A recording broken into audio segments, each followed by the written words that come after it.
Where is President Jacob Zuma? Before his recent trip to Brisbane for the G20 summit, he was last spotted in Parliament in late August.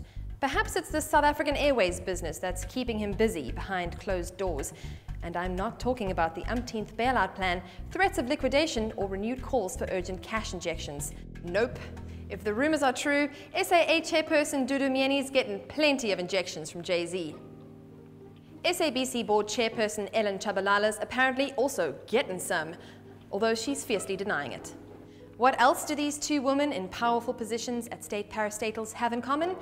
They've both lied about their qualifications, proving to the youth that you don't need to get a degree to get ahead if you can lie or charm your way to the top. Between these two and Zuma's wives, Gertrude, Nompumelelo Tobeka and Bongi, it's no wonder he doesn't have time to deal with trifling matters of national importance like, I don't know, Parliament?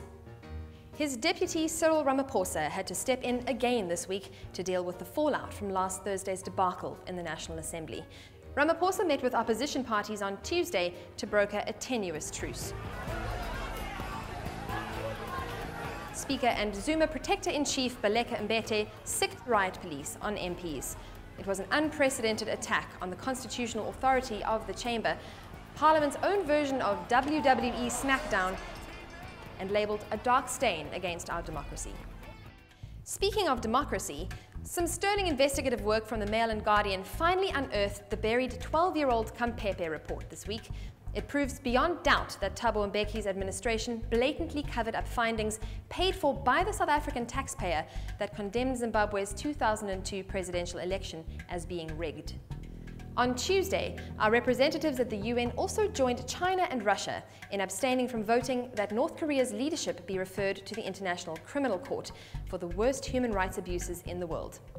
South African diplomatic credibility can now safely join the ranks of our international reputation on the pavement.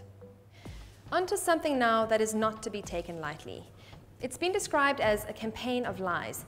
The Marikana Commission of Inquiry drew to a close this week. Lawyers for the state and the defense summed up more than 2 years' worth of evidence and arguments. 44 people, including Lonmin miners and policemen, were murdered in August 2012. If their families were hoping to have some answers by now, it seems they'll have to keep waiting. Evidence leader, Advocate Jeff Budlinder, said there was good reason to doubt the truthfulness of a large number of the witnesses in an attempt to avoid accountability. Judge Ian Farlam has until March to make his findings and recommendations. The tag artists behind Remember Marikana didn't wait to have their say though. Remember these? Commentators on social media were a lot more impressed with the installation once it received the Tokolo stencils treatment. The original artist, Michael Elion, told the media this week he now fears for his life, calling the vandalism an incitement of violence, which he compared to the Rwandan genocide. Cue massive eyeball roll in 3, 2, 1. In more serious news, Bafana Bafana actually qualified for the Africa Cup of Nations in 2015. No, seriously, I swear. They beat Sudan 2-1 on Saturday at the... forget it. Our boys won't be playing in Morocco as planned though. The West African country was supposed to host the tournament, but dared to express concern over the spread of Ebola and asked for a postponement. Not only did the African Football Confederation give away its hosting rights to Equatorial Guinea, it banned Morocco from taking part altogether. Overreact much? Apparently, fielding ineligible players during World Cup qualifiers, cheating, and those pesky little human rights issues are more acceptable than care and concern for the health of thousands of football fans. Logic. Psh. And that's your weekly dose. For more on this and other stories, go to www.dailymaverick.co.za. And remember, South Africa, don't work hard for something if you can buy it, lie about it, or sleep with someone to get it. Life's just too short.